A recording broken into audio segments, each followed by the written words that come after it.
Ça fait 30 ans seulement que je suis sur Terre, 20 ans à me demander pourquoi. J'ai fait plus que les 400 coups et j'ai failli mourir plus d'une fois. Chacun porte sa croix. T'as cliqué sur cette vidéo pour connaître mon avis sur le survivalisme, pour savoir si je valais mieux que toi ou si on se ressemblait. Si les choses partaient en couille, est-ce qu'on s'entraiderait? Franchement, j'en sais rien, mais je pense bien que oui. J'ai envie de croire que des gens sont bons, pas de savoir s'ils sentent bons ou mauvais. Avant de savoir si c'est un bon survivaliste, demande-lui pourquoi. Pourquoi vouloir tout savoir? Pourquoi tu veux être prêt? Tu veux ressembler à Rambo ou tu veux protéger les tiens? T'as entreaperçu l'inhumanité de l'humain. Tu veux savoir utiliser tes mains.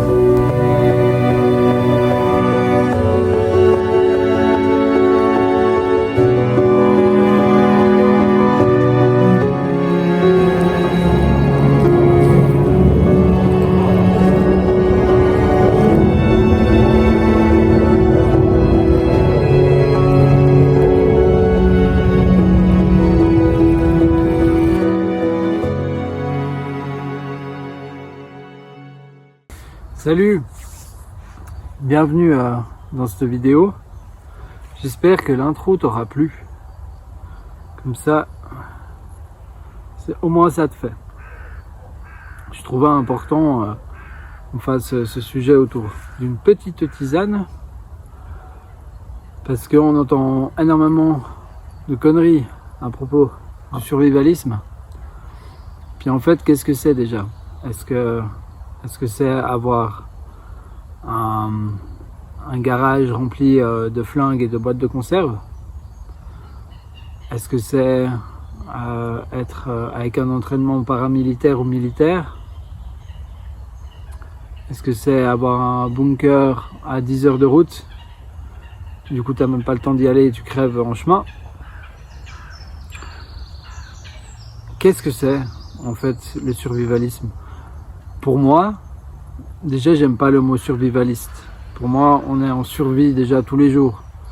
Je pense que tu l'as remarqué, t'as beau bosser comme un animal, ça devient compliqué de se mettre un petit pet de côté à la fin du mois pour l'avenir, pour t'acheter une maison, n'importe quoi, quand tu es dans la classe sociale moyenne.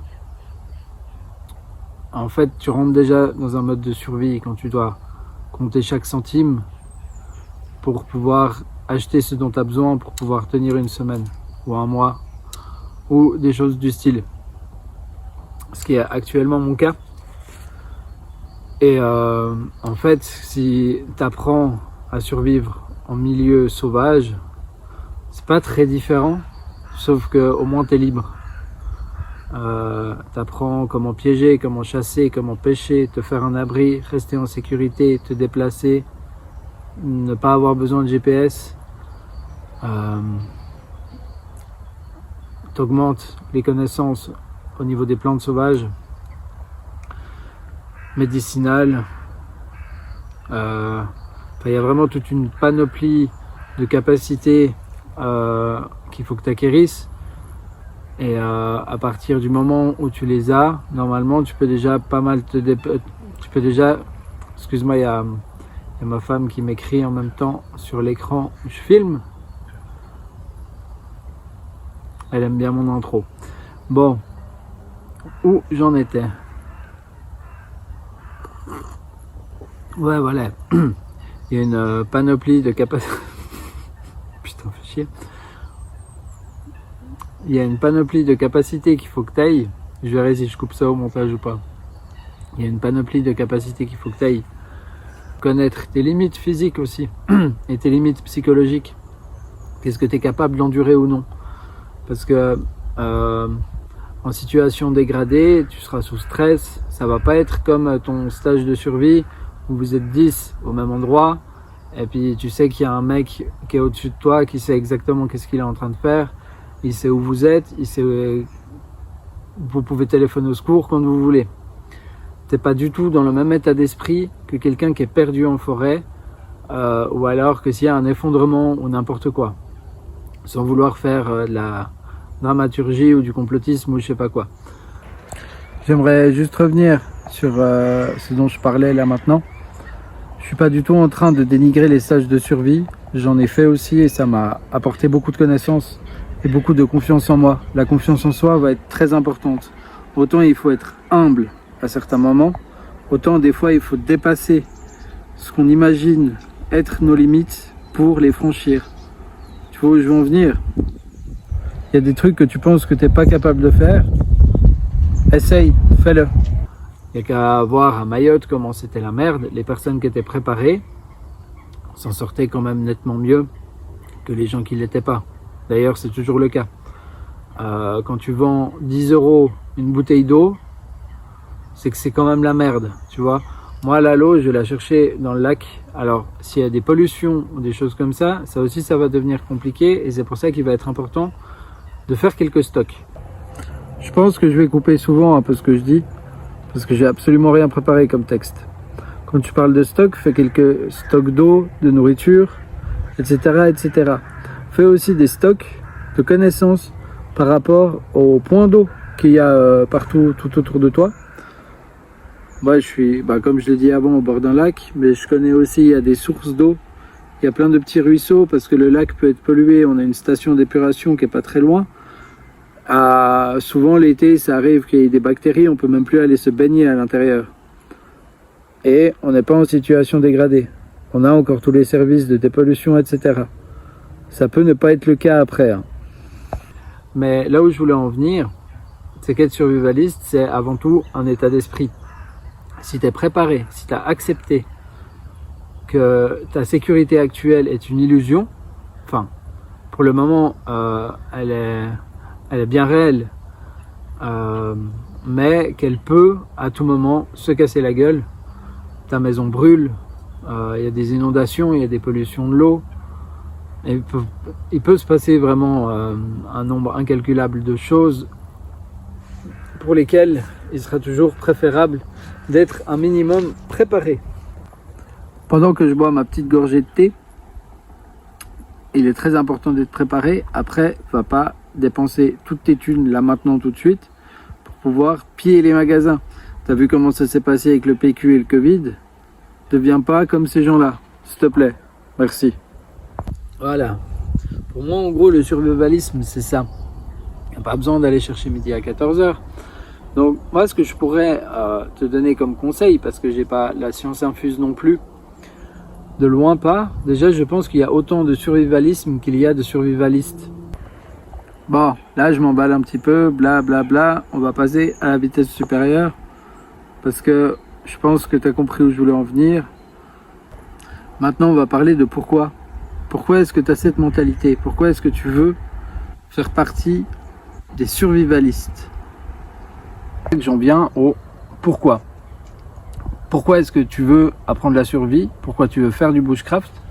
Parce que c'est là où il y aura toute ta mentalité. Est-ce que moi personnellement, je ne fais pas partie d'un groupe ou je sais pas quoi, je sais qu'il y en a qui se créent des équipes, qui créent tout un entourage et c'est super important à mon avis. Moi, c'est ma plus grosse lacune, c'est ça. Je suis quelqu'un de très solitaire à la base. Je fais mes bivouacs seul. J'apprends tous mes trucs un peu seul en fait. J'ai toujours été plus là-dedans. Mais après, c'est pas ça qui fait que j'aime pas les gens ou que je vais pas pouvoir m'intégrer. C'est vraiment pour le moment une question de choix.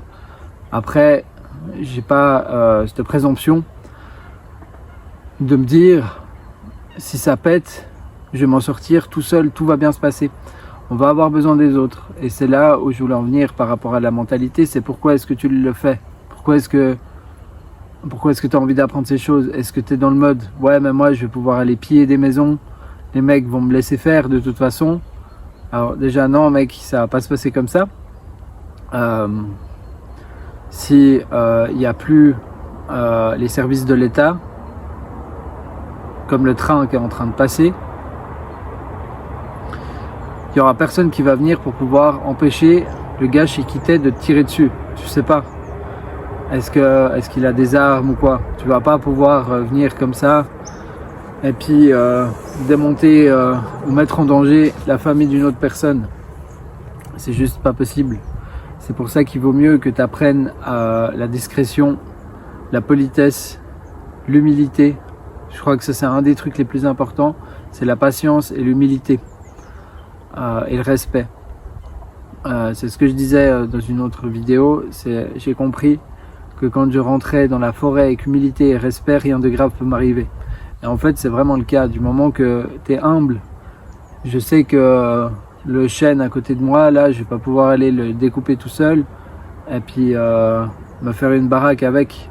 J'ai pas les outils, j'ai pas le monde nécessaire pour faire ça. Et t'es pas Hulk. Donc voilà, reste humble.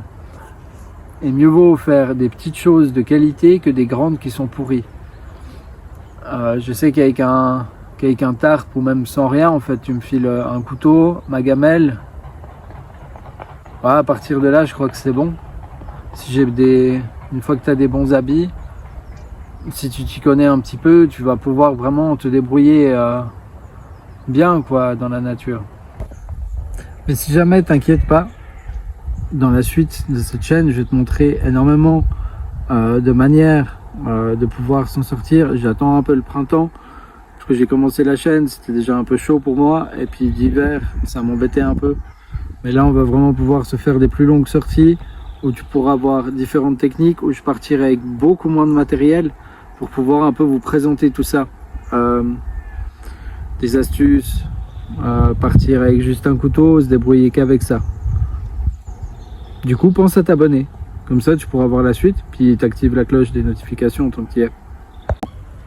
Et puis ensuite, oui, bien sûr, ça va être super important que tu apprennes à te défendre. Que tu apprennes à défendre ta famille, ton environnement.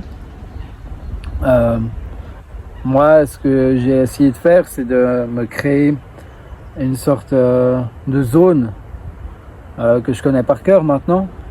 Je connais vraiment chaque recoin de certaines parties de la forêt. Les villages alentours aussi un petit peu. Et apprendre à défendre aussi ta personne sans forcément porter d'armes sur toi. Avec un bâton, tu peux faire énormément de dégâts. Si tu sais l'utiliser, il y a encore des pays dans lesquels on matraque les gens. En fait, quand il y a une émeute, c'est à coup de bâton que ça se règle. Et je te promets qu'ils font pas les malins. Tu as des départs à l'hôpital, des commotions cérébrales, il y en a qui se relèvent pas. Et tu vois, c'est là que cette vidéo va gentiment s'arrêter. Parce qu'en vrai, il n'y a pas grand chose à dire sur le survivalisme. Juste qu'il ne faut pas que tu t'imagines que la majorité des survivalistes, c'est des mecs surarmés, ou des bunkers et de la bouffe. Parce que ça, c'est des kékés et c'est pas du tout des survivalistes.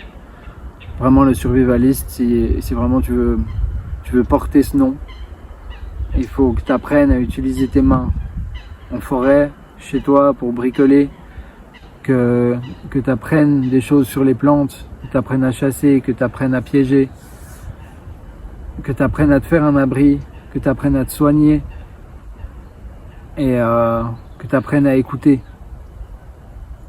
Peace.